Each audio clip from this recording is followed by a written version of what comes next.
It's coming. Just a few more seconds, everybody, and I'm just getting my restream set up, and we're gonna get. You do not have access to link. Forget that one. Okay.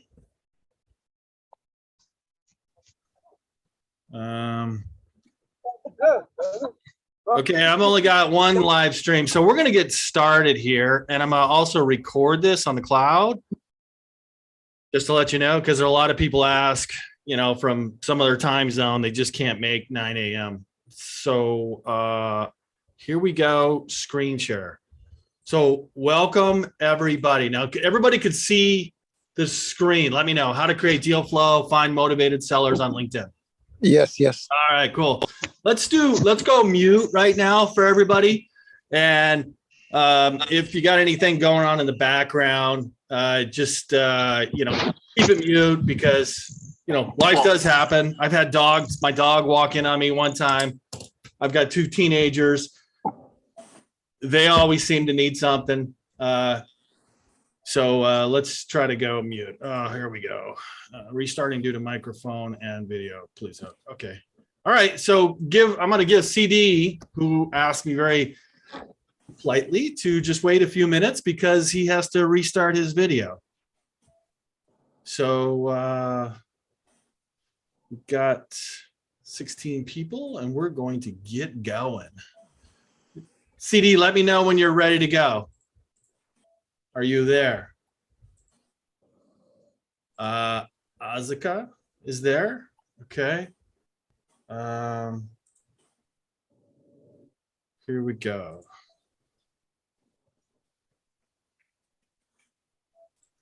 Are you on CD? Hold on. I'm just trying to get CD back on.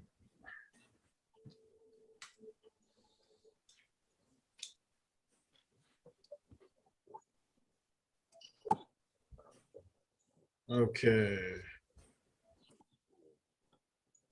So still coming up, giving him 3 minutes. And I'll restart this. So I want to thank everybody for coming to this show this morning. I know you have other places to be, and I really appreciate time. This topic is how to create deal flow and find motivated sellers on LinkedIn.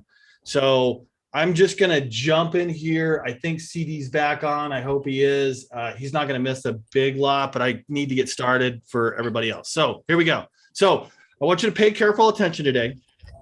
The ability to create acquisition deal flow is by far one of the most profitable skills you can ever hope to learn. And if you master this skill, you'll never have to worry about acquiring a business again. Now, this is something I've learned myself over my own acquisitions. I've been involved in 3 personally. I bought an e-commerce company. I bought another little business that I bought and sold.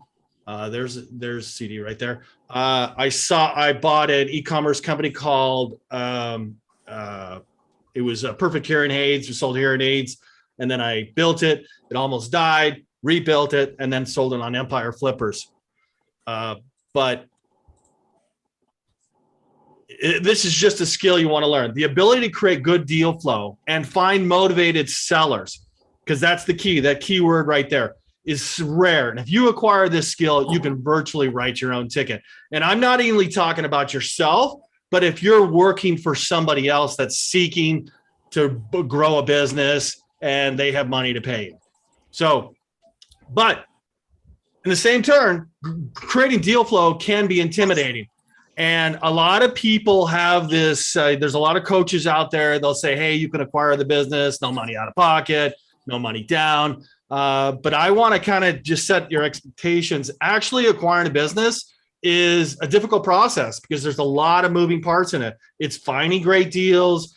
It's negotiating. It's raising capital. It's closing. And then it's running the business. And that is a really big process if you don't have all the pieces to the puzzle right there. I don't know if you know this, but how search funds work right now is it's a private equity firm that funds people to go out looking for businesses. And they will give the search funder, the seeker, $200,000 as an example for 2 years. So they know it may take 2 years to find a business. Now that's a long. I've seen some people acquire a business in 30 days. I've seen some people do it in 2 years. I just want to set your expectations. It can be intimidating, and I'd say 90% of people that try to acquire a business don't, because they don't have the skills and find enough good deals. Skills also meaning you need to partner with people where you don't have those skills. Like if you're a great finder or seeker and you create great deal flow, but you need somebody with capital, find somebody that's great at raising capital. So a lot of people usually find one broker site. They try to make it a good deal.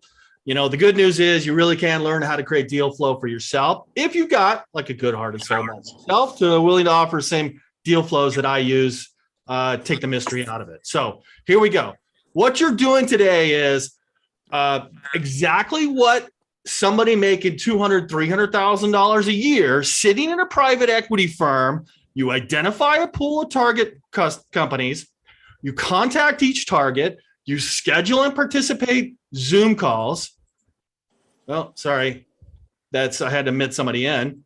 You collect due diligence info, pro con, you put an assessment onto it, and then negotiate price in terms of each deal. This is no different than somebody sitting in a private equity firm does. So that's what you'll be doing. Who am I?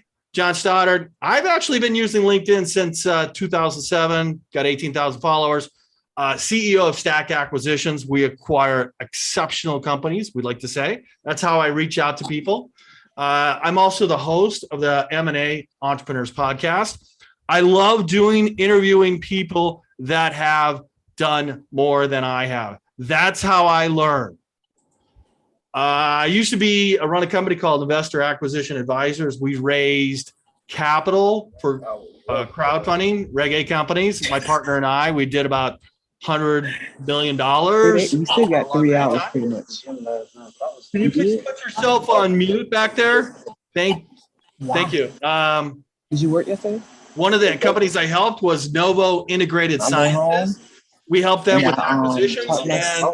All right, so hold on one second. I've got somebody that's not on mute, and I need to put on mute. They got tired. And please mute. I think you can mute the entire. Yeah, I'm trying to find a button here. I'm not doing that. Hold on, sorry. I got somebody. I'm gonna cancel tomorrow. I'm gonna just start doing 2 a week. I'm not doing all this. Freak is the mute. I don't get to go to gym. I'm eating horribly. I'm gaining. Yes. There we go. Somebody who's having a conversation.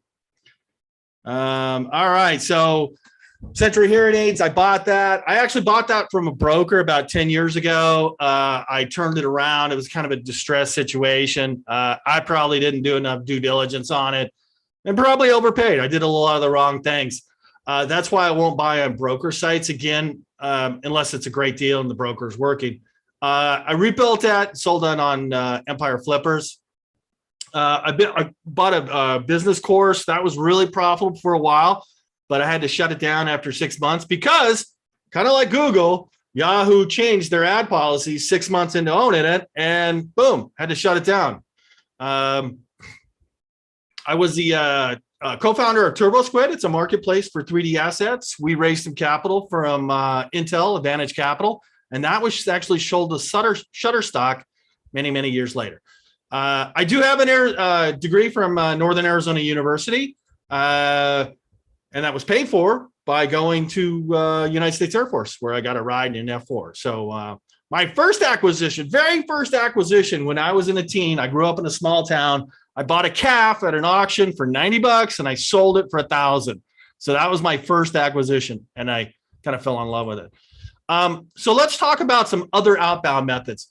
I'm not saying this deal flow with LinkedIn is the only way you should go here. I just want to make a comparison of what you could do. Now, if you ran some ads, Facebook, Google, PPC, or something like that, you're going to be spending a lot of money, like $15,000, $5,000 a month. We kind of explored this with a couple. I haven't done the advertising in a long time and searching for a business because it's so cost prohibitive. You can do direct mail. Direct mail is a great way to do it. If you get a list from Data Axle, you get a first class letter, and you mail and then call, mail, follow up. That's going to be kind of expensive. You can do conferences. Not a lot of people are pulling out the stops to go to conferences, but if you can get a TED conference and talk about that, you can do that. There's podcasts, great way to do it. Get on podcasts, talk about your expertise, and then say, hey, what you're looking for. There's a guy out of Canada that does real well with this, Andrew Wilkinson. He owns a company called WeCommerce, and owns a small company called Tiny Capital. It's 44 companies, I think. You can do emails. I know somebody's really good at doing cold emails. Yeah, I guess you have to warm up the IP address to make sure those delivered. I think those are a lot better for offline businesses than online, because online has just higher security. Those are just some of the other outbound methods. I'm not saying mine is the only method. I'm just saying what those costs are for the other methods. So let's talk about how many on-market deals where they're sold through a broker are available.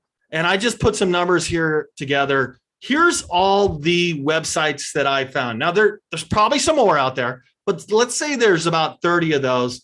And each one, I'm generously giving each one 500 listings. Now, that's not true, but I'm just giving each one 500. I think most of them will have 10 or 20. Biz Buy Sell will probably have, 500, 600. They usually lead in that. But that means there's 15,000 on-market businesses for sale. That's it in the online. I want to talk about on-market deals for on-market. On-market deals is a business for sale. It's a serial entrepreneur probably. They have a desire for cash, and there's a broker involved. Let me admit that guy. Off-market deals, it's not listed for sale or advertised. That means there are fewer entities to bid up the price.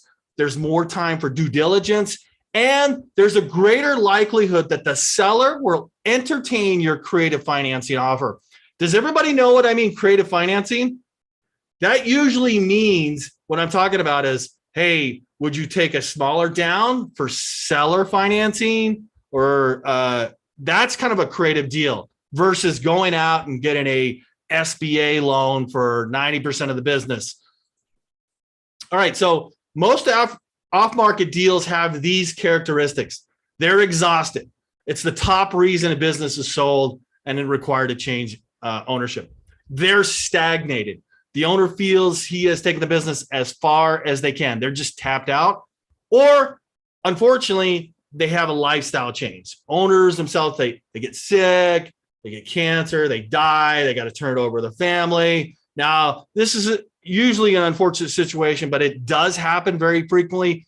Your job, and I can't tell you what to do, but it's not to take advantage of people like this, but to help them solve their issues, what they're looking for in a nice offer.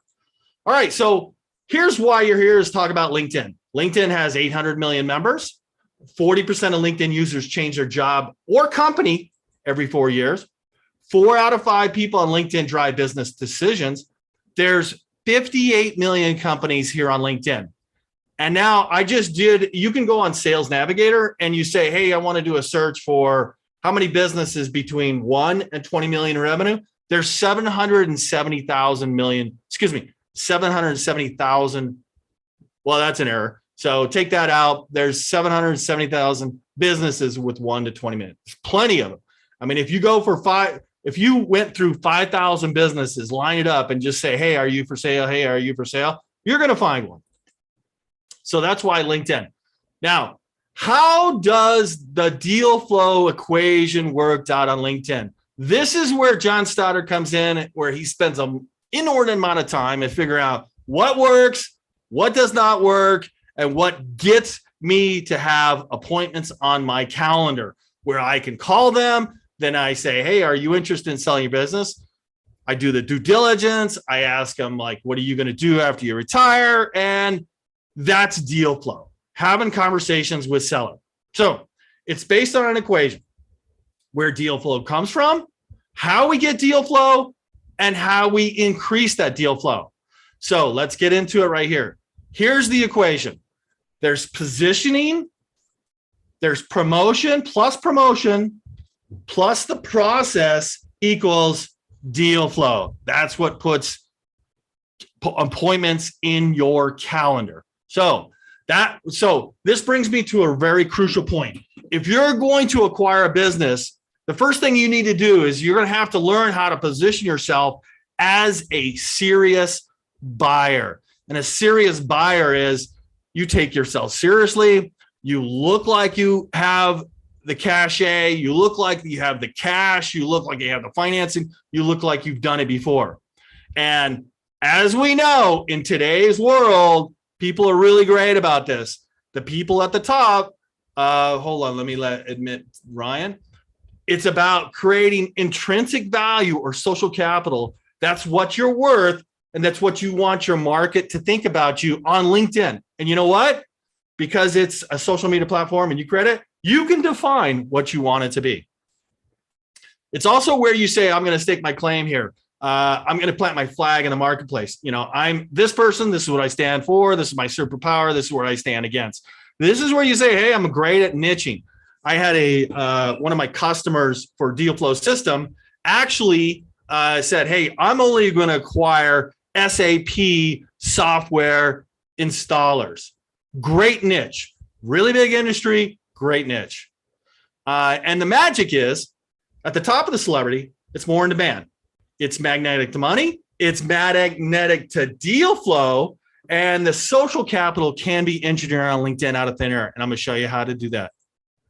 So the first thing you're going to do is start with your LinkedIn profile. And I want you to think of your LinkedIn profile as a direct marketing landing page. Your landing page needs to match the needs of your prospects. So if you reach out to somebody and say, hey, look, I'm seeking for a company to acquire, they need to know if they come back to your landing page that you can acquire that company, or you can acquire it, take it over and run it, because they may want to say, hey, I got to have a legacy here. I want to protect my employees. I don't want you to just buy it and close it. So in the general goal of a landing page is to convert visitors into sales or deal flow leads. And let me show you what this looks like. This is a screenshot of everything on my page. You've got the banner, you've got headshots, you got the headline, you got the hashtags, resources, featured section, about section, experience. And the first thing I want to do is talk about the banner. This is a lot of times what people waste opportunities on. If you had a great banner and in 2 seconds or less, you told what you did, what you're looking for, what you stand for, what you stand against, that's an opportunity to get a deal flow. And let me show you something. Here's the best guy in SEO in the planet. This is his banner for the last 5 years. You want more traffic? Here's what Neil Patel does. Here is a guy that has Justin Welsh, who's got a course on LinkedIn. It's just a general course. This isn't an old banner, but Chris Larson. But anyway, he changed that, and people change their banners all the time. Does everybody know who this is? This is Seth Godin, kind of a marketing guru out there with 20 books or so. This is Ronnie. I liked her profile because it tells you exactly what she does. And you notice her necklace actually matches the same color as her banner here. And she's in New South Wales, Australia. Here's Lee Davey. Here's exactly what he does. 1000dayssober.com, control alcohol in 30 days. You know exactly what he does. Here's mine. This is an old one. And I change it frequently just because we can. And you're always looking for a better conversion rate, because you may be on a different project and you want a better conversion rate. So the second one is great headshots versus bad headshots. I've seen these headshots on LinkedIn, fuzzy, took it in a bad position, hiking somewhere we can't tell, just got out of a frat party, and great, you play guitar. That's unprofessional. Now, I'm not saying you go totally, but you can really get a good professional headshot. Somebody else doing it with great lighting and a little bit of effects in the back, but run it by somebody before you upload it. The headline. Next. This is where you stake your claim, where you plant your flag in the marketplace. Hey, I'm this person. It's what I stand for, my superpower, what I stand against.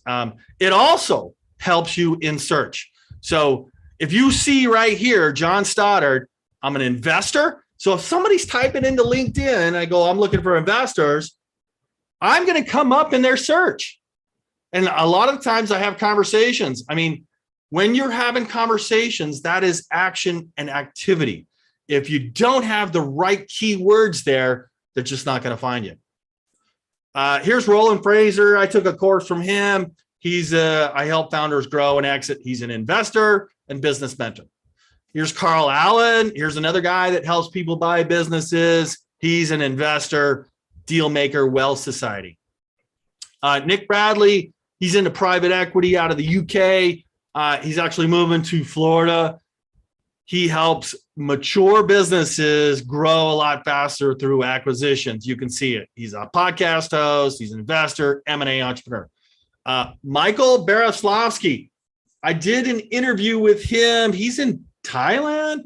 He's a business buyer investor. He buys these small businesses, like 200,000 in revenue to $1 million in revenue. And then he applies 4 things to them. His skills, certain set of skills like SEO or keywords or backlinking or rebuilding the site, whatever it is, fixes them and then sells them. And he's actually raising capital. He's got a couple of funds, very successful, but you can see what he's doing. You know what he's doing, acquiring and growing profitable businesses. All right. So, make investor time and money. And if you want to put something else on like a mentor, it's better than coach or consultant. All right. Hashtags. Hashtags are here, talks about business leadership. So if somebody's doing a search and they hashtag, you want the right hashtags so you come up in their search. You want reach, you want relevance, and you can share content with like-minded people. And the algorithm, LinkedIn's algorithm is exactly going to put that in front of people who will want to engage with it, especially your followers. All right, so there is a little feature on there. It's called creator mode. You can get in there, jump in there, and create this. These are the hashtags you create: business, leadership, acquisitions, entrepreneur. That's what I choose. That's what I like. That best fits me. Creator mode, you saw that. Creator mode. It also can help you build your followers 5x faster because of those hashtags. All right, so and LinkedIn could highlight your original content because you have this creator mode on if you're doing a lot of content.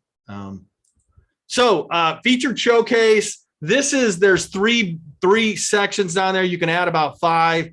I put my videos, my interviews with guys like here, like I had Joseph B. Anderson. He's an entrepreneur. He's probably bought, I don't know, he's 13 companies, really bigger companies, like from 50 million to 100 million. And I put his video there for featured showcase, and it really cranked the number of views on my YouTube. It's up to 9,000 right now. I've moved on to somebody else in my featured, but rotate that, keep that fresh, but use that. The about section. This is a section where you basically use your direct marketing and copy skills. If you don't have that, you can use this kind of template here. So the first thing you want people to think about is if you're sending a connection request, you want to meet somebody or you want to buy their company, and you send them something and they land on it, is it for me? 2, why should they care? 3, what's the outcome? Is this what they want? 4, do I have my personal solution? 5, how do I know it works? 6, call to action. What should I do next? And you could tell a backstory here, where you started from. Relevancy matters here. be authentic, use keywords, use action words, make sure you proofread it there before send it off to you. It does have a spell check in there and it'll let you know, but it's not perfect. So this is also helping SEO. Experience, like here's my thought about experience. You don't have to create your resume, everything in there.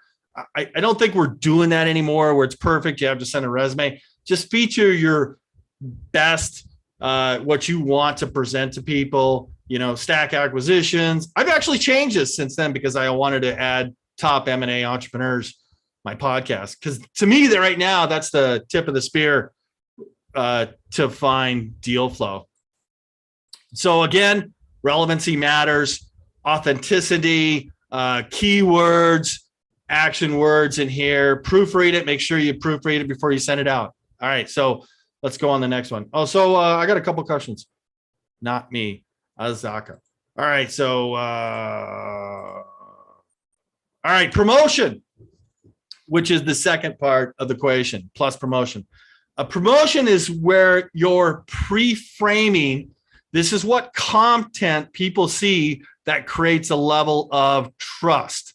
And it's how you make them feel and the desire you create about yourself. It's pre-framing. So if 100 people read that you're great, or, on the other end of the spectrum, that you're bad, they're not going to contact you. If you're great, they're more likely to contact you. And I'll tell you this is where your deal flow is directly proportional to the amount of goodwill that you created. And on LinkedIn, this is the whole thing about LinkedIn. When you educate, you actually assume authority. It's like the teacher. And if you're creating disruptive insights, insights that people don't know about, like how to do this, because you'll always be, if you learn something like this, there'll always be people in front of you and there'll be people behind you. And there's so many people, like I said, 800 million people on LinkedIn.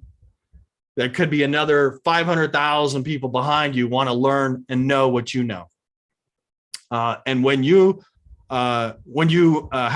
motivate and inspire, you create loyalty. And there's another little error in there I got to fix. All right. So one other thing you could do, launch a new company. That is updates. When you're adding a new feature on your, you want to make sure you have this on button right here, because what it does is it sends out a notification to all of your followers that I should congratulate you for starting a new position as a proprietor. That's an example that I found that what it does. And that's another, attention getting little device to keep top of mind awareness. Newsletters. You guys, I just started newsletters. I saw this in creator mode and I started newsletters and I already have 3,127 people on my LinkedIn newsletter. It's essentially it's an article that turns into a newsletter where it notifies if I write something once a week or if I put a new podcast, it notifies people of my new episode. So 3,124. I only started it 3 months ago. Posting quality content. This is kind of the key to LinkedIn.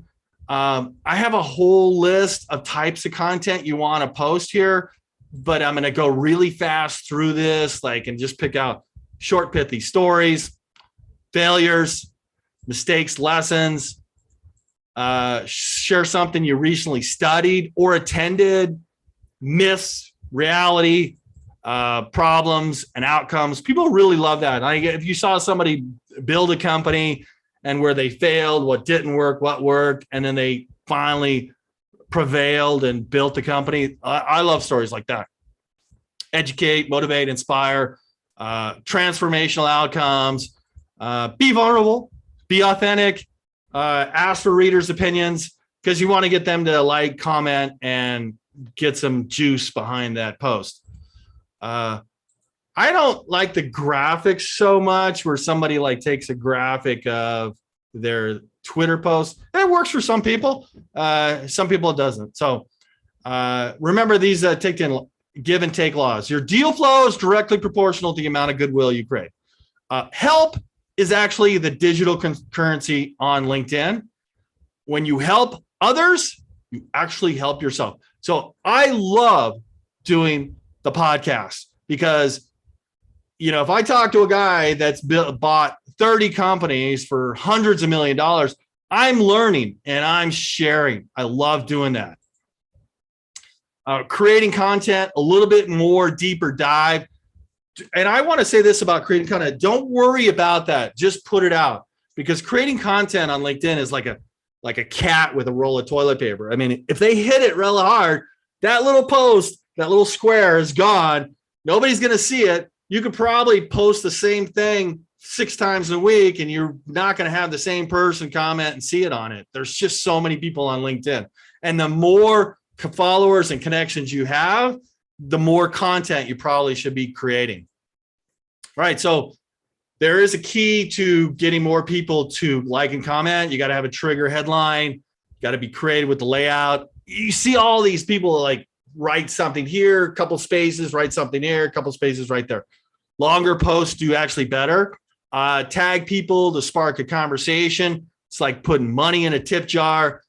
Using hashtags helps. Always use a call to action to say, hey, look, if you want this PDF, put, I want the PDF in the comment section. That gets it posted. I do want to show you something that's kind of important on this now about the analytics. So if I show you this, like how many people have profiled your profile in the last week, how many impressions, this is like the 1665 is over 90 days. What you want is, getting impressions. The more people the more content you put out there on your feed, the more impressions you get. That means the more people are going to go to your profile to see who you are. All right. So you need call to action, like follow me on LinkedIn or subscribe to YouTube or go sign up for a newsletter or go buy a low cost product or download this for free. That's kind of a call to action examples. All right.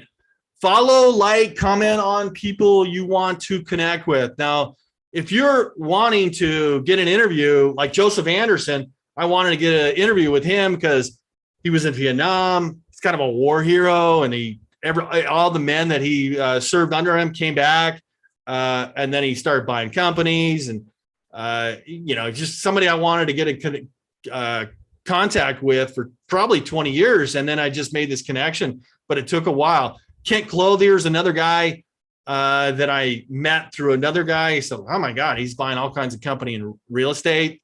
But it took a long time to connect with him. So you want to do that. You want to comment 10 times more than you post. You kind of ask a question in his feed. If he puts something out there, you like it, you comment on it. Maybe you state a data point. Maybe you take a controversial viewpoint.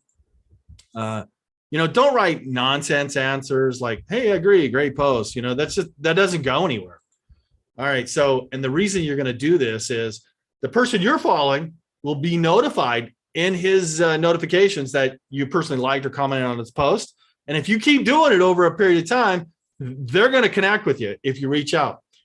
So the goal is to do business with them or expand their reach to their network. That's building social capital. So here, like hitting the content bell, if I go to Neil Patel and I see this little bell in the right-hand corner, I want to click on that because I am going to be notified when he posts something. And if I know it feels like a mad rush, but if you see a post and there's nobody commented on, you're the first one, you're likely to be seeing your comment first out of maybe 200 others that happen there. And post classified ads. This, folks, works really great for me. Out of all the outreach I do, all the stuff I do, posting exactly what I'm looking for works great. And I just want to show you some stats that happen. I posted this. I only post once per month because if you do it too much, it's like spoiled milk. People are just not going to read anymore. So once a month, I post out there. That one got 997. That one got 3,574. This one, 2,000. That one, 4,000. And I'll tell you, the one I did last month did 12,000. So if you had 11,513 people seeing your ad, people are going to respond to it, whether they're followers, first connections, or second connections, people that saw that, because it just works. This is one of the things I want you to try. Like, just get back there and write a classified ad and post it. Just see what it does on a Friday. Not as many people are on LinkedIn on a Friday, but just see it. So, hey, at this point, I just kind of want to check in. How's everybody doing? Just kind of put a, hey, something like, hey, good stuff. Got to let Sebastian know the such impact. Just let me know everybody's awake and sleep and ready to go. Just put something in the message.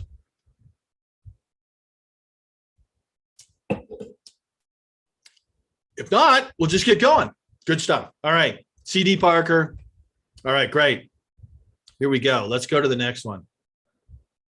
Good tips. This is everything. This is you can do yourself. So this is a guy I knew. Hey, I live in Tucson now. We should grab lunch. You got a better Eric Slow.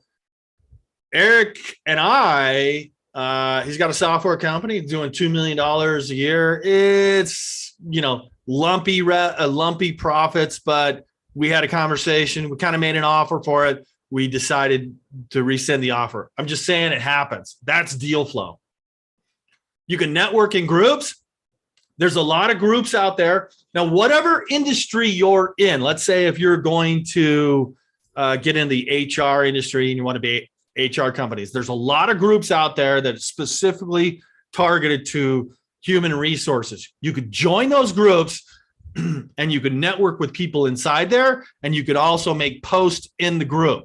Like, here's private equity, M&A, venture capital. You can make posts in there. You can reach out directly to people in the group, have a conversation with them, and I'll let you know that you can invite them to your event. That's another thing, but also it doesn't affect your connection request limit per week. LinkedIn's got this connection request. If you have Sales Navigator, it's like 225 per week. If you don't have the paid version, I think it's 100 per week. Then they limit it. So if you go over 100, you can't make any more connections. But if you go to groups and say, hey, I want to talk to Martin Vella, and I send him a message, it doesn't affect. I could send 200 more, 500 more. And there's, in this group right here with Richard Wilson owns this private equity, he's got 300,000 people in the group. All right, so let's go on the next one.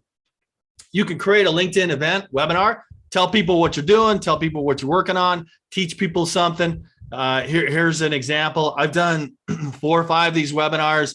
I think total first one had 214 attendees. The second one had 500 people RSVP. The third one had 200. And this one, a little bit smaller, I think 58, 60, something like that. But they all count and they just add up. You can do that. And by the way, all you need is a Zoom, do a meeting, and webinars are one-to-many events. You can do a webinar and invite everybody on LinkedIn for free. You don't have to spend any money to acquire a customer or acquire an attendee to your webinar. You can get on podcast. This is a really big opportunity here. Whatever you're doing, whatever story you have, you can reach out to people and get on podcasts. It's a great way to get your message out to their audience. Here's the guy. This is Andrew Wilkinson. He's got a little company called Tiny Capital. He's made 44 acquisitions.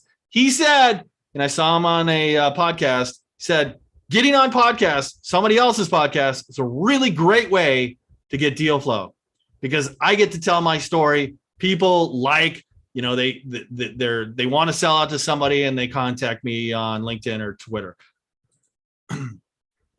And how do I find podcasts to be a guest on it? Well, that's actually pretty easy. Just type in, do a search for podcast, and there's 393,000 results. So give it a shot. Try to get on a podcast and say, hey, you need guests, because we always need guests. Now, my only one requirement for being on my podcast is that you are acquiring companies. So if everybody here has not acquired a company, reserve the date. I want you on my podcast after you acquire a company. I want to hear your story. It's like the new radio. Podcasts are like the new radio. And as a guest, you can expand your message, your brand to entirely new audiences. You can also hone your message. All right. So let's go back to what we're doing here is, again, identifying a pool of targets. You're going to contact each target, schedule and participate in Zoom calls, collect due diligence info, pro-con risk assessment on the deal, negotiate price and terms. Now, this is exactly what somebody getting paid $200,000, $300,000 sitting in a private equity firm does. So that's what you're doing here. Now we're going to talk about the section where your outreach, you're the hunter, not the gatherer. You're reaching out to go identify a pool of target companies, and you're going to contact each of those companies, each target. This is the section we're going to talk about that. And that first thing is getting on Sales Navigator. Now, Sales Navigator is $89 a month, unless they changed it with last week. And it's basically a search. It's a database of all the companies on LinkedIn and their profile. You can search by current company, past company, headcount, company type, headquarters, United States, Africa, Latin America, Europe, etc.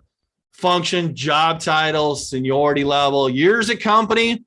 I like to do, when I'm looking for a software company, I'm looking for a CEO, president, founder that's been in that company for 10 years or more. Because I think they have the propensity to want to sell, be tired, versus somebody that's only been in the situation or the role for a year. So that's my rationale for doing 10 years or more. Some of these you don't need to use.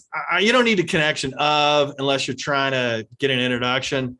First name, you don't need. Years experience, school, you really don't need. But just you do a search. Here's kind of an example of what I did. I'm looking for a company, headcount 11 to 20, 51 to 200. I'm looking for chief executive officer, president, owner, co-founder, funder. I don't want to talk to anybody else. I don't want anybody else to show up on my lead. In fact, I'm going to negate vice president and account executive, even though they have executive and vice president. I don't want to talk to vice president. He doesn't have the authority to make a decision to sell. 6 to 10 years, more than 10 years, and probably more years in that role. Second, third degree connections. I want to add them to basically my community.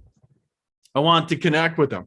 And if I have a great profile and I send them a connection, like Daniel Rustad here, this is just an example, and I send them a connection request, they're going to see my connection request, most likely go to my profile. And if it looks like I'm a serious buyer, and then I can make them money in the future by buying their company, they're going to connect with me. So there are millions of sales leads at your fingertips with LinkedIn. And LinkedIn is when a company fills out and say, hey, I want to do business on LinkedIn. They're creating all the profiles. The people in the business are creating the profiles, and you're writing all about it. You're getting all types of data. It's a great source of deals. So when you're sending invites, you should be doing your homework on this. And I just want to give you a couple ideas on buzzwords to use when sending an invite. You can say, hey, saw your post, 60% high acceptance rates. I saw an update of your company. Great article you wrote. Or, hey, you and I are connected. Let's do this. Buzzwords to avoid. Don't get your connection request just like sent to the ignore column. Hey, you want to get on a demo? Hey, you want to grab a meeting? Hey, let's get an appointment. Hey, I got this agenda. These are just some things don't do on your connection requests. If you're doing them, stop them. because you want people to connect. You'll have them as first connections, which means they see all your content. And at some point, you may reach out to them, invite them to a webinar, or sell them a product, or acquire their company. And because you've showed them that you're worthy of that. So I talked about this earlier. Free LinkedIn, 100 connections, Sales Navigator, 225. Now, somebody's told me that if their connection request is really high, you can actually get higher that number than 225. I'm not sure that's 100% true. Mine always kind of stops at 225. So Sales Navigator outbound connection request math. I want to set some expectations so what this looks like. Hold on. Yeah, that's per week. Joe Jernigan, that's per week. You know, I'll say this, like 3 or 4 years ago, it used to be 100 per day or 225 per day that you can send out. And I was maximizing it. Man, I was maximizing it. My calendar was more full than it used to be, because once you send out 225 connections, crap happens. But as everything, marketers ruin everything. You know, they look for the shortest distance between 2 points and just like, 225, that's a hell of a lot of connections. And my calendar was filling up, but they stopped that. It's only 225 per week. All right. So I've done this math. If you send 100 free version or 225 connection requests, that's 4 times 225. That's 900 monthly connection requests. Over a 3-month period, that's 2,700 connection requests. They either say, hey, connect, but no conversation. They deny your connection request. They ignore your connection request, contact, have no conversation. And that's okay. I wouldn't be afraid about sending that stuff if you're sending the right content to them. You know, if you said, hey, I like your article, or hey, I'm looking for a company to acquire, that helps them. So the only action you can actually take action on are connect, but have no conversation. They just connect. They hit the button real fast and they go, hey, I want to connect with John Stoddard. Or they connect and have a conversation. Now, if you're sending about 100 or 225 per week, you should see up to 60 of those responses, A or D. Now, of those 60 responses, you should have about 10 conversations. And this is just kind of example of a top level funnel. You're doing 100 outreaches, 60 responses, 10 conversations. You want to get to 5 offers. We made an offer on a software company yesterday out of Australia. They were doing $3.75 million and very profitable at the bottom end. But the guy was young and he wanted a little bit too much for it. So, and he wouldn't budge on that. So we took that offer away. Once you're making an offer, it's like playing baseball. You got to get up to plate to get on base. You got to take the swings. You got to take the bats to get on base. And the more you do it, the better you get at it if you have coaches. And LinkedIn is the reason I brought this up. It's like a snowball effect. If you start here, if you start sending out 225 per week, another 225, another 225, another 225, it's a snowball, because some people don't check their LinkedIn account for a week and they go, oh my God, I got a connection request from John Stoddard. They start, accepting it or ignore it. And it starts a snowball. If you stop, all of it's going to stop. It's like, working out. Like if I stop lifting weights, I'm not going to notice anything for a week, but if I stop lifting weights for 3 months, start noticing it's not as tight as it used to be. It's just not feeling right and you get out of shape. So it is a snowball effect. I want to go back to this. So this comparison here, you got advertising. It's pretty expensive, really risky. Direct mail work. Again, I'm not saying don't do any of these things. I'm just saying the deal, what's happening here. Okay, Kip is coming in sorry, when I interrupt myself there, somebody comes in, I got to admit them. And it's interesting that somebody comes in so late, but cool. Direct mail does work. I do know that. In fact, if you can buy a list from, let's say, Data Axle, you get a great letter, and you're doing a mailing campaign, there is a certain percentage. I think it's like maybe 1%, and you mail call, it works. I'm not saying it doesn't work. It's just, I think the deal flow system is LinkedIn has got just a better return ratio. So conferences, somebody invites you to a TED conference, definitely do it. Podcast, we talked about that, how to find them. Emails works, but if you get spammed, your IP address, you could get blocked. It's kind of dangerous. Now, the deal flow system, what I'm going to talk about a little bit is, it's lifetime access. You get access to $50 million businesses. You could be active in chatting within 24 hours. That's just how deal flow system and LinkedIn works. So I always like to talk to people about setting goals when you start out like this, because if I said next week, hey, Divine, everybody else on the call, we are going to climb Mount Everest. It's too much of a goal, right? It's too big. You can't eat an elephant all in one setting. So start with smaller, achievable goals. Like just lower the bar, rig the game in your favor so you can guarantee a win. It's just kind of a mind game. Play yourself. If I only sent 25 connection requests a day, that could be done in probably 5 to 10 minutes. If I wrote an article and, found a number of things I could post up there for a week, try that. And just like once a day. You don't have to do twice a day. You don't have to do 1,200, pieces of content on LinkedIn. You could just do one a day of a letter that you see, and make it short, make it small, just kind of get the flavor for what you like talking about and seeing how other people do it. Just study other people. If you see somebody getting a lot of connections or likes or comments, see what they're doing. Just kind of copy what works. Now, if you're going to do a 3-month sprint, start with 1 or 2 posts per week, 25 to 50 connections per week. Sell it and celebrate those small wins. Like at the end of the week or at the end of the month, go, hey man, I did it. I worked it into my schedule and it's a habit, and celebrate those. So this is going to help you. These small goals and these small wins, it's a precursor to winning on a larger scale, because once you create that habit, it just becomes a habit. You keep raising the bar each time. All right. So look, you don't have to be perfect to get this perfect. You don't have to, do it all at once. You just have to get going.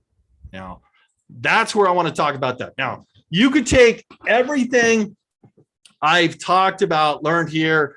Yes, I'm going to record this. You saw that. Yes, I'm going to make this available only to respondents. And you could take everything you've learned here, do it yourself. But if you really want to create more deal flow and find motivated sellers, you're going to need a little bit more guidance. And with your permission, I want to talk about my course a little bit that I do.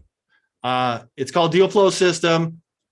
You've seen it on my profile. And normally I sell this for $199, but I have a special offer where you can take 25% off. Now, it's a digital course. Go to dealflowsystem.com. It's over 50 videos, short videos of me explaining every little detail about why you want to do something on your profile and how to create more deal flow from LinkedIn. This course is going to show you how to only target motivated sellers, because you don't want unmotivated sellers. You want motivated sellers. And that is a process of volume. And I want to set your expectations about that. It is a numbers game. So if I ask 5 people, are you interested in selling? The possibility of 5 saying no is a true possibility. If I ask 1,000 over a 3-month period, the possibility of 5 saying yes is a higher probability. It's a numbers game. That's just got to set your expectations about that. So the other part is position yourself as a serious buyer. Even if you're a first-time buyer, even if you're starting from zero, you can create intrinsic value, social capital, and you could pre-frame sending out a connection request and they go to your profile, that you're a serious buyer. Because you could tell a story, goes, why would I want to sell to this guy? Well, he's done this, this, and this.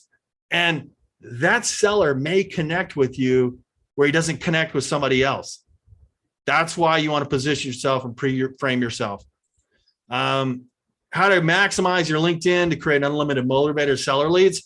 I didn't show this on this, but when you create a profile on LinkedIn Sales Navigator, you want to save it. You save that profile, you name it, and it's weird, but LinkedIn every week will find a new lead that matches your profile and put it in that saved criteria.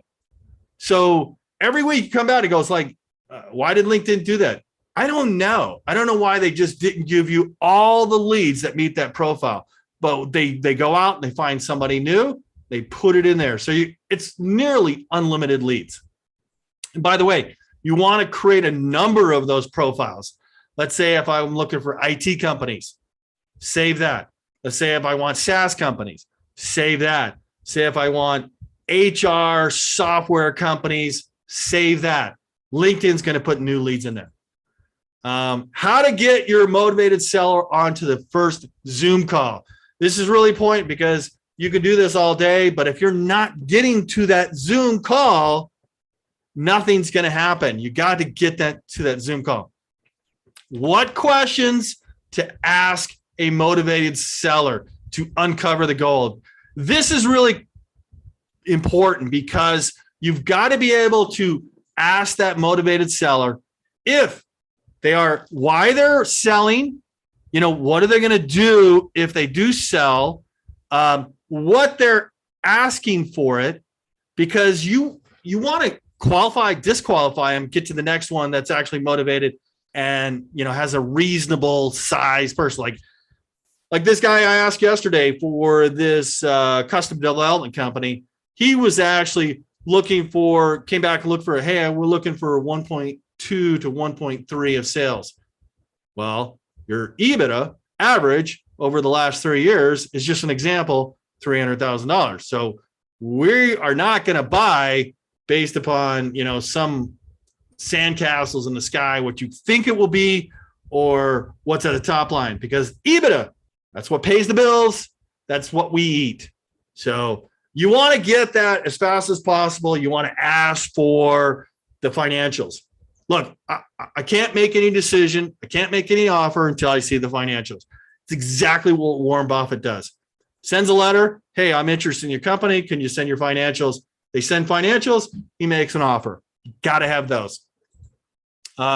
Here's a couple students that, by the way, I've helped 600 students, and I'm including not only people bought the course, but people that I've trained on webinars like this, like the first one, second one, third one, and private webinars. Mauricio, thanks, buddy. Your LinkedIn strategies are killer. Jonathan Nystrom, exceeds expectations. Douglas Dow, new contest. Love the podcast. LinkedIn course is stellar. And Henry, worth every penny. So now, if you everything do, I guarantee you'll have 5 to 10 motivated sellers in your inbox, ready to talk about selling your business. If you do everything that I outline in my course, I guarantee it. Satisfaction guaranteed. If it doesn't happen, I will get on the phone with you. We'll go over your profile. We'll go over your outreach. We'll go over everything and do it. And I normally sell this for $199. But for attending the webinar today, I want you to take 25% off. Just go to dealflowsystem.net, type in take 25 off, and the discount ends Sunday, July 31st in 72 hours. Well, less than that. But so that is the training. I love, doing the podcast. I love connecting with everybody that's searching for a job, not a job, but buying a company. I'll connect with anybody doing that. So at this point, I am going to open it up for any questions if I figure out how to stop share. No, I don't want to stop share. I just got to figure out how to get everything off mute. I'm going to take everybody off mute. If you have any questions about this, please let me know. Ask to unmute. There's no button to unmute all. Ask all to unmute. There it is. All right, so everybody's unmuted. I am going to stop share and open this up for questions right now. We went overtime. Sorry about that. If you've got to go, I completely understand. If you have any more questions about deal flow system and strategies in this, please let me know. Is everybody unmute? Ask to unmute. Hi, John. Go ahead, Pedro. I don't have a question right now. Oh, okay, cool. Yeah. Pedro De Leon, how are you doing? Good. Everybody like too much information. Great course. I'm going to take a deeper dive. Great. By the way, that's, the take 25 off and buy the course. That's lifetime. So if you have access, if I add anything new to it, I change it. Like I just added the newsletter thing to it because I tested the newsletter on LinkedIn. Definitely works. It's definitely created more deal flow for me. So I added that to the course just recently also. So John, newsletter compared to posting non-newsletter content on LinkedIn, which do you think is the best? Well, I would post, and sometimes, let me go back. When I learned how to do something, sometimes I don't have the knowledge to do it. And and I say, hey, you know what? I want to try to sell my course and just send out a newsletter. Kind of usually fails. So what I do is I learn from somebody else that's making more money and doing it longer. And I've learned with newsletters, it's like one value, second one sent out value, third one sent out value, fourth one sent out offer, value, offer. Okay, that makes sense. Why I'm asking that most of my posting is usually linked to my website. So if I've got an insight, for instance, that I post on my website, I just post it on LinkedIn. Should I do that on, say, newsletter and post it back on my website?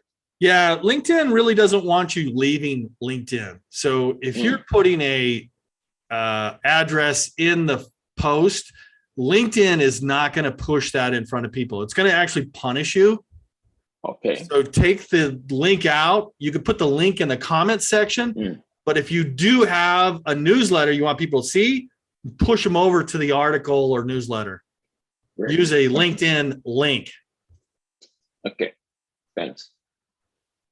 Yeah.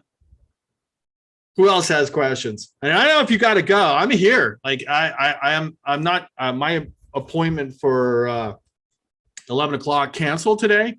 So I am open. If you have any questions about this, I can stay for a few, about 10 more minutes.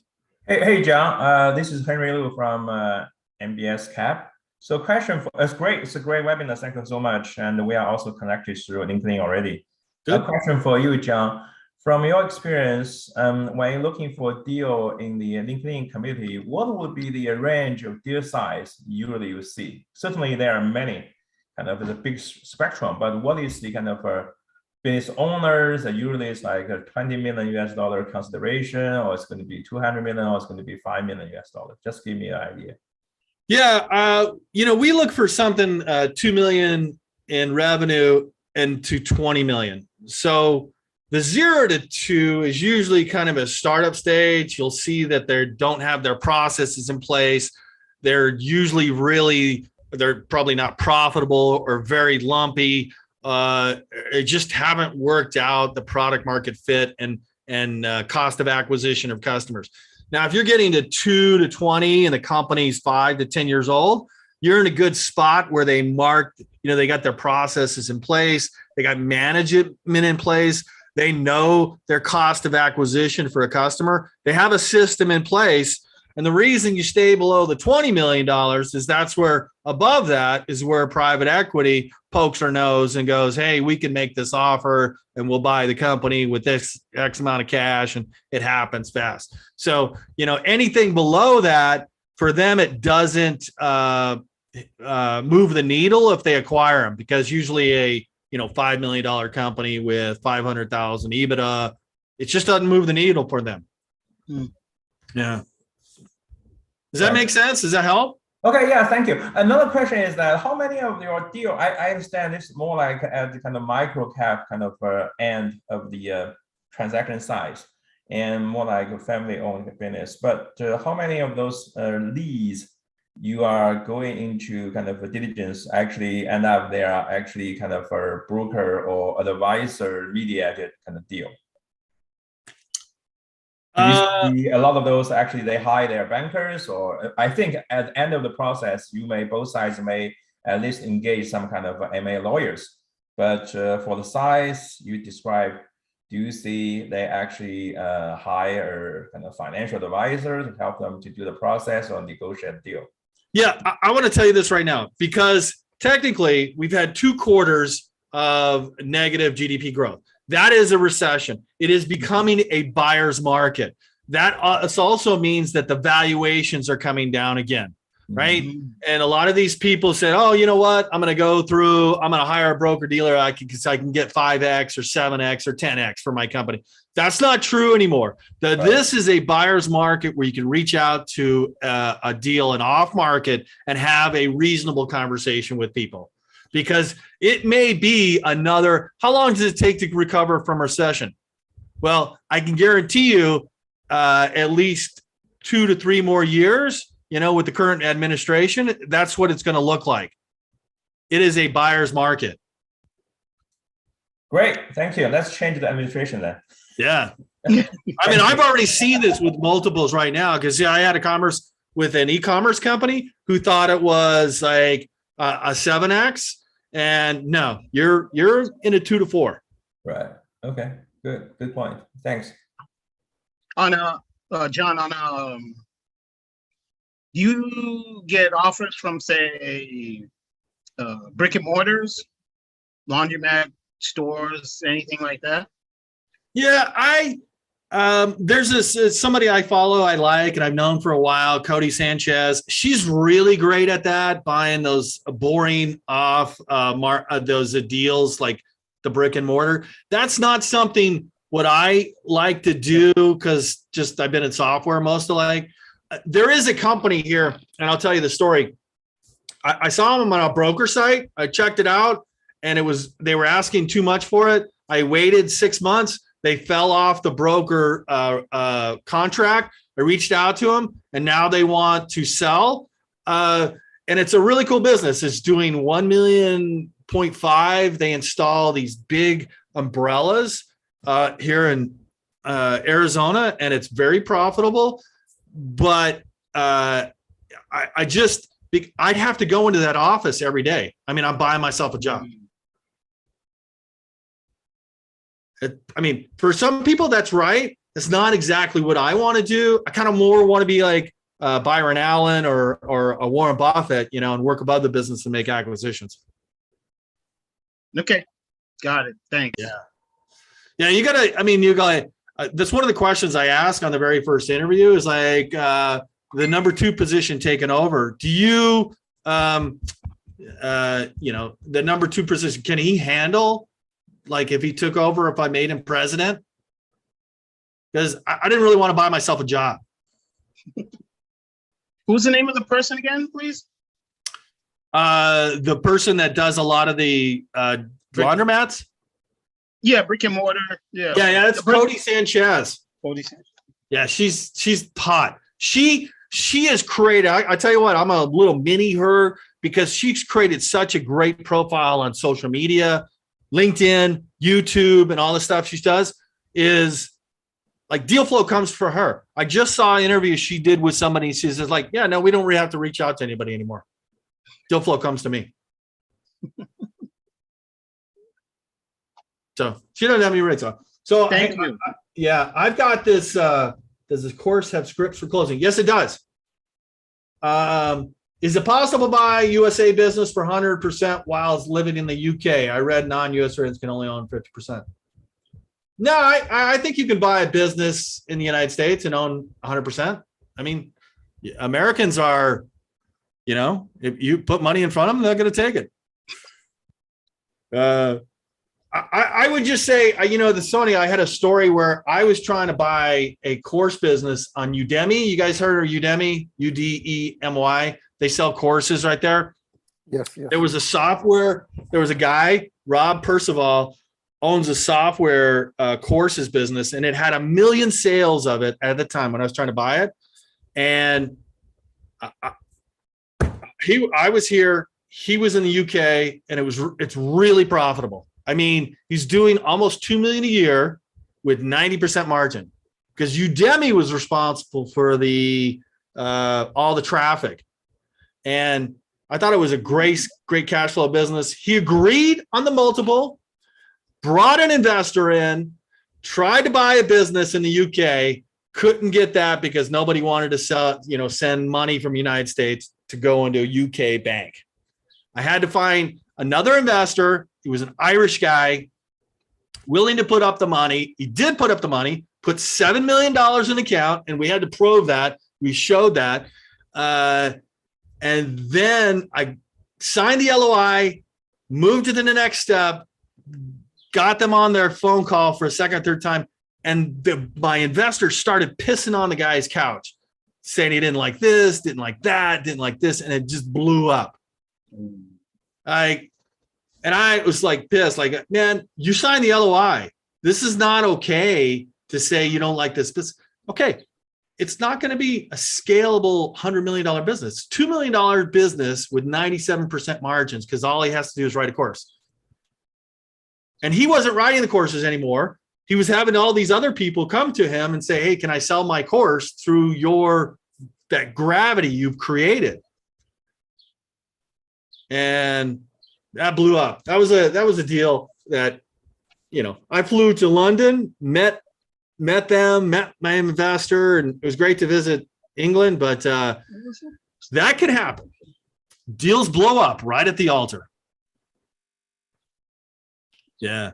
Who else has you think the reason the guy signed the LOI because it was kind of like when you buy something like what's the word I'm looking for? Shiny new object syndrome or something. Yeah, fine, I'll sign it. And then when he gets there, wait a minute. Yeah, I think so. I mean, there's some people that'll send out 1,000 LOIs to see what sticks, right?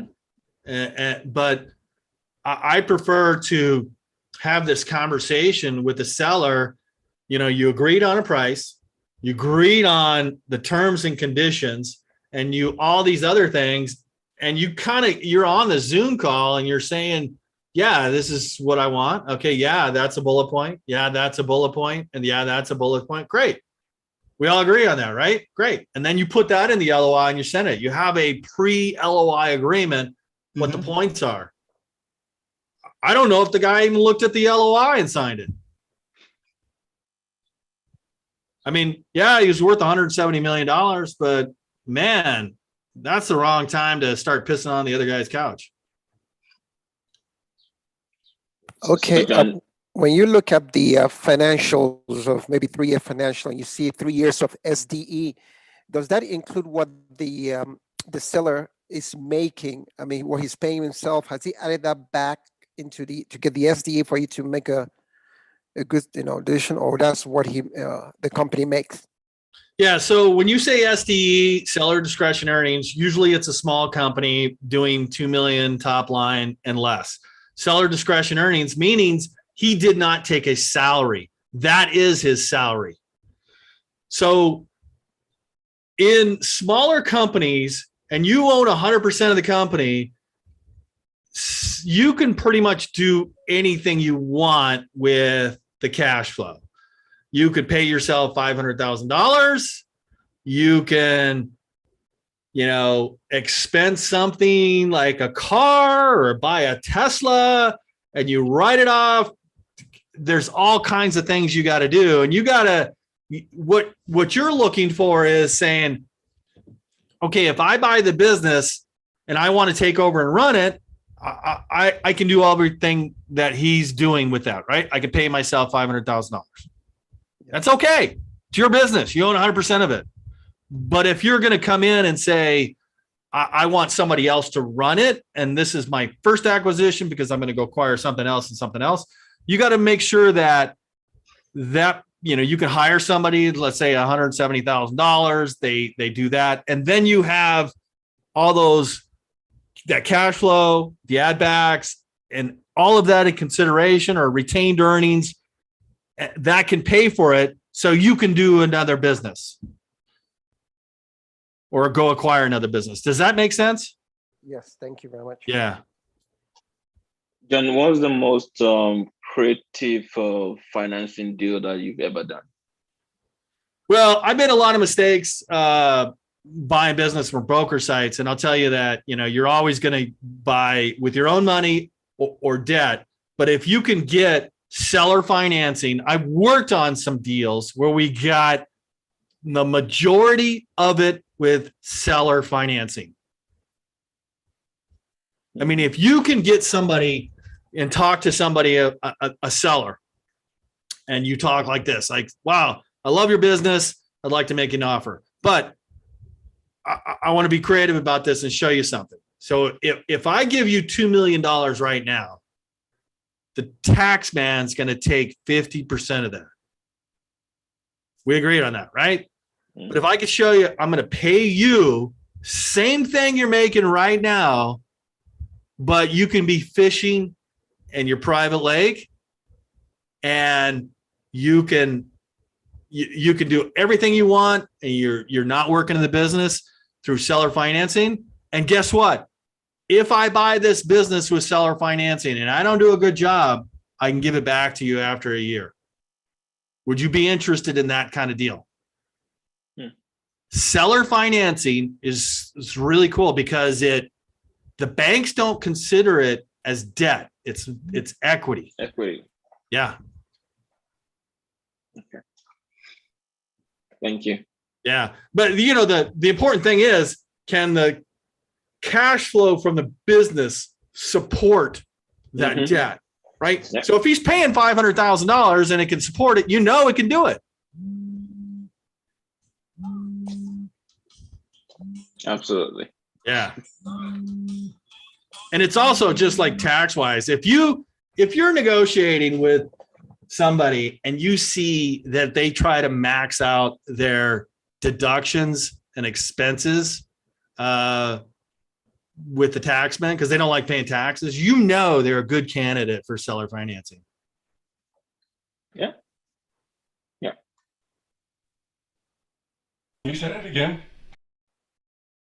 Yeah. So one of the kind of tips, like they give themselves a way that they are a good candidate for seller financing. If they're always trying to max out their deductions, or spend money like buying it. If they're a construction company and you're trying to buy them, and they go, I just bought this truck because I didn't want to pay the tax man because my accountant is like, they don't want to pay taxes. They don't like paying taxes because they don't like 50% of their tax. They're a good candidate for seller financing. Good to know. Thank you. Yeah. They'll be more receptive to it. If you found a listing on a broker site, is that a red flag for you to say, what, I'm not going to be able to make a deal with the seller because the broker is going to want his cut because you can come up with all this, maybe seller financing. Would that work in this case, or how would you go about it? Yeah. So look, the goal is not to buy just off market deals. The goal is to buy a business, right? Acquire a business. So if you find a good deal on a broker site and you've got a receptive broker dealer there and you can negotiate with them, but you say, hey, look, Mr. Broker Dealer, I appreciate what you're going to do here, but I need to talk to the owner. Because you can't negotiate through that broker dealer. You say something to them and that broker dealer says something to the seller. You need to be talking to the seller and create a relationship. You think the seller, the broker is going to allow that to happen, or what? Because it might. Yeah, if they don't allow that to happen, you might have just a skip on the deal. Because they, the broker dealer has criteria on their side. And so if they can find, 10 people that will just put up $5 million to buy the business with an SBA loan or their money or some other banks, that's who they'll pick. But if the business has been listed for 6 months, nobody's buying it, they're going to be more receptive to say, hey, look, I need the buyer and seller to talk. Thank you. Thank you.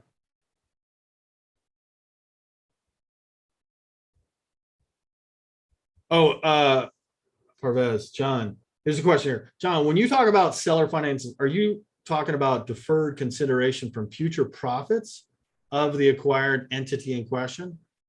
No, seller financing, to me, now there's two ways some people classify this. Seller financing is basically, I'm borrowing on the business's cash flow to pay for the business. The business pays for the business. And you're basically borrowing money from the business at a very low interest rate, say 2 to 6%, and it's paying for the business. That's what I consider it, seller financing.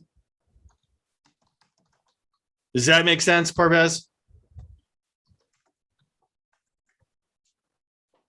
Yes, the business pays for the business. And there's a lot of cases where you'd love to do so, you come across this $1 million business, it's pretty cool, but the cash flow is like lumpy and tight. And you go, can I buy this business with debt? And I don't care whether it's SBA debt or mom and dad debt or seller financing debt, the cash flow can't support the debt. So it's not a good deal.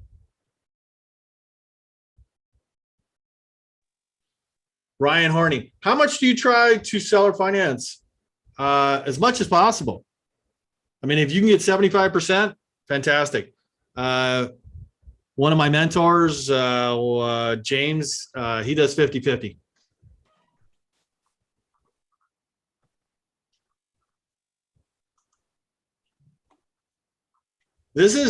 Seller financing, like I said, the bank doesn't consider it as debt. It's equity on the books, and it's less on them tax-wise. And they're basically getting paid for doing nothing. If the guy's taking $500,000 a year, I can keep paying you $500,000 a year. Guess what? But you can go home and go fish or be with your grandkids. Mm. Yep.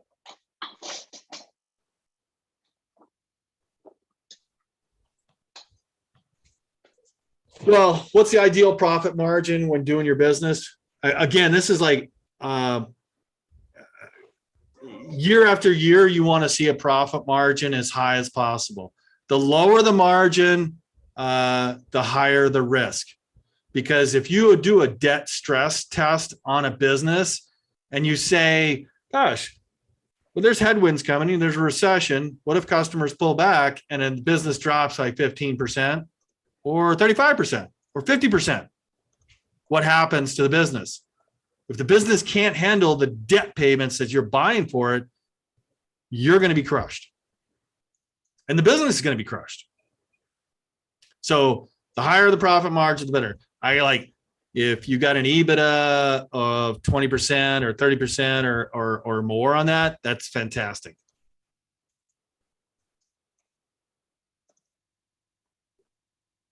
Should we have a lawyer due diligence? Yeah, due diligence. There's a number of places today where due diligence is outsourced, like Elliott Holland does due diligence. There's a place called duedilio.com where it's kind of a matchmaker site for due diligence. There's a couple other sites, like they're doing basic like template for e-commerce companies and focus on due diligence.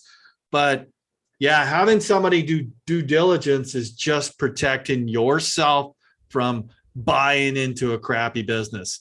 And trust me on this one, I bought a crappy business and I didn't do enough due diligence. That was the e-commerce business. I found that for a period of like 90 days, the seller was not refunding customers.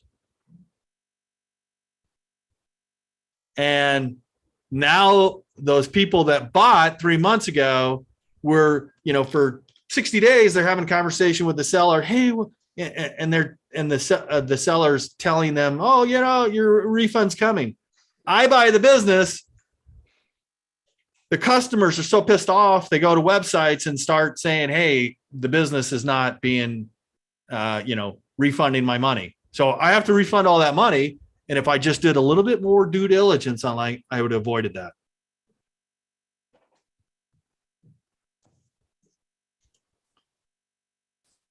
On those websites and the lawyer that you had spoken, like due diligence, Yeah. how thorough is the due diligence in your estimation? There's different levels you can buy because it's a matchmaker site. So everybody's kind of different. Sometimes they'll just do I'll just do the financials and, I'll look at their Stripe account or the PayPal account, however that business is done, where the cash flow is. Some will go into, I'd like to see your tax returns. Because the odd thing with it, like financials, like Xero or QuickBooks is, people could have a kind of a couple sets of books. I'm not saying all people are dishonest. Most of them are doing businesses, but if you can match the financials, audited financials with IRS accounts and say this is what they filed on, you taking it one step, deeper to protect yourself. Okay. Yeah. No, I mean, because when people file with the IRS, they're not exactly, they would you're gonna, add your dog to as a deductible as a child or something. So, well, they're going to file a business tax form, right? And if they do claim a child as a dependent, that's an add back for you.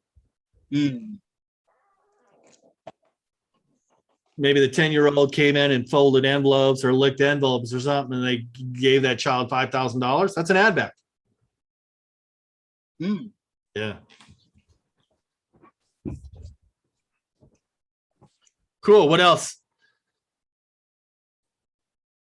So I want everybody, thank you again for coming. You can reach out to me on LinkedIn.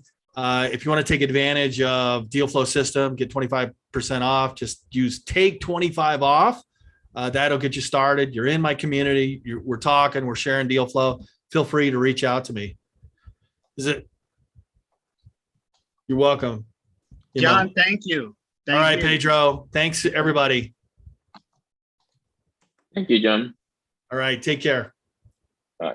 All right, bye. Thanks, John. Thank you.